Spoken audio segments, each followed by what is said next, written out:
داستان‌های برگرفته‌اش از کتاب مقدس.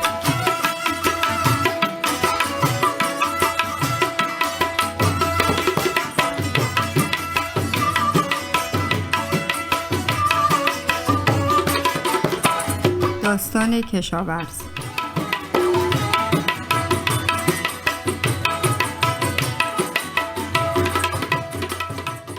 رویچه عیسی به دریای کنار سرگرم تعلیم داتنه به بازین مردمی حتت. بازین عده‌ای آیی دورا جمع بودند و عیسی هم قایق از سوار بود و اندکی دورتر شد تا جای کافی پگردم بید.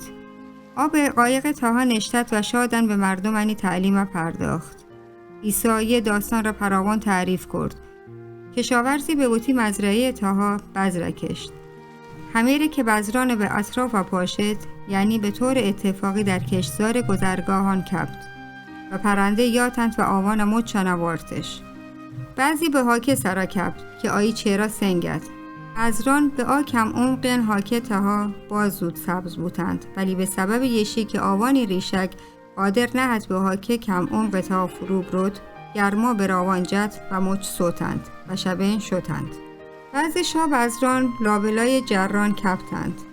جران و بذران گو هم رشدش کرد و جوانین ساقه به جرانی فشاری چرا خفه بودند و هیچ محصولی به بار نیاوردند. ولی مقداری شا بذران به جوانین هاکه سرا کبتند و شهر بذری 30 و 60 و حتی 100 بذر دیگه به دست یاد. اگر شنوای این گوش دارد خوب گوش دهید. شاگردنش یه داستان اشکتن گیج بودند. بنابریش عیسی توضیح داد بذر خدای کلامند. گذرگاه دل سختی فردی را نشاندند که گرچه مژده خداوندی ملکوت اشکنند ولی آیره درک نکنند.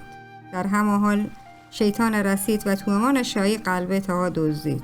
آکی که چیر سنگت دل کسی هست که تا خدایی پیام اشکند فوراً گشادی آیره قبول کند، ولی چون آیره عمیقاً درک نکرده به سکین زمان تاها وتی شور و شوقش دست دادند و شویتی ایمان برگردید. زمینی که شجران پوشته کسی است که پیغام اشکند ولی زندگی نگرانی و عشق به پولا خدای کلام برای دلای تاها خفه اوکند و در نتیجه آوا نتوان ثمره په خدا بیاورید. جوانین زمین کسی را نشان دادند که خدای پیغام اشکند و آیه را درک کند و به یدگران سرکند.